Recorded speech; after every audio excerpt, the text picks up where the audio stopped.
Hi, Freya's mum here. How you going? Good.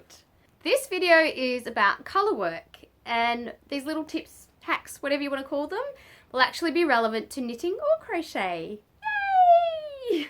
The most recent colour work project I did was actually a knitting project, and I had to turn a Midnight Oil album cover into a hat and scarf.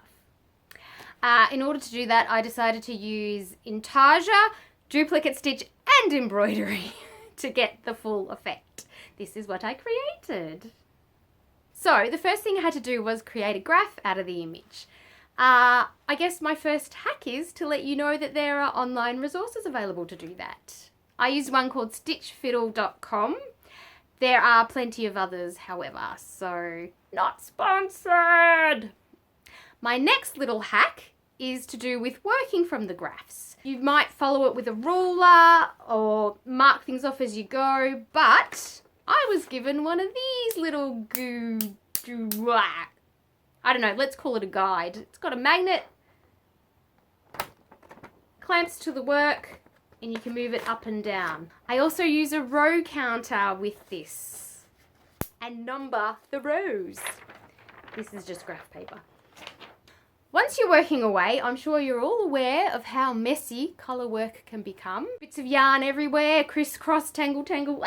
So, I'm just looking over here because I want to show you what I do to keep track of everything. I use a tray, and I find a round tray to be particularly useful. If you don't have a round tray, I'm sure a rectangular tray will work just fine. I'll show you how I use that in a moment. Now, there's just one more little thing I want to show you. When working with colours, sometimes you might need to create bobbins or something to put the colours on. You know, you might only have one big ball of yarn in a colour that you need to repeat.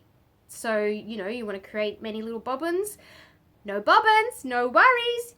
You can make a little yarn butterfly. And I'll show you how to make that too. Just a quick guide on using the tray. So I've got all my strands. I've just finished a row. Everything's untangled. Everything's untangled. Okay, you see that? And now I'm ready to turn the work. And when I turn my work, I turn the tray.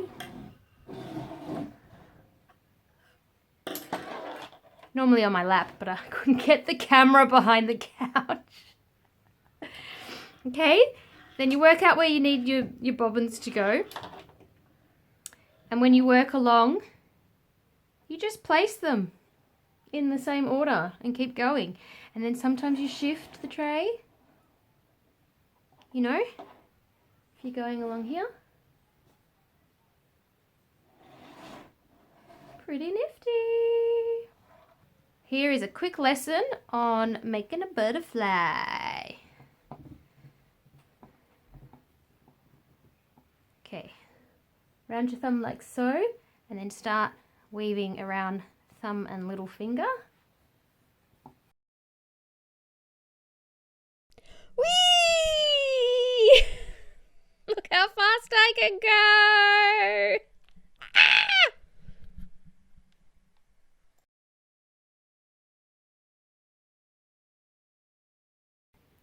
Reckon that'll do.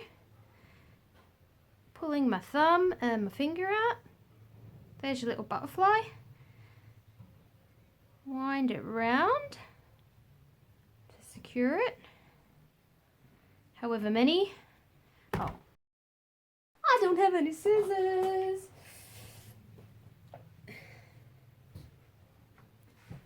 Alright, now that I got some scissors, cut. And for the final round, you want to fold it back on itself. Just hold that in place and then put it over the end just to get a little knot. So that holds it in place. And then when you're ready to use it, it just comes out like so. Woohoo! Hey, thanks for watching. I'm planning on doing more videos, so why not, you know, do that subscribe bell thingy, like this video. And of course, I hope you found my little tips useful, and I'd actually like to know what tips you have, so maybe leave a comment letting me know if you've got any other graph websites, any little tools or hints or whatever.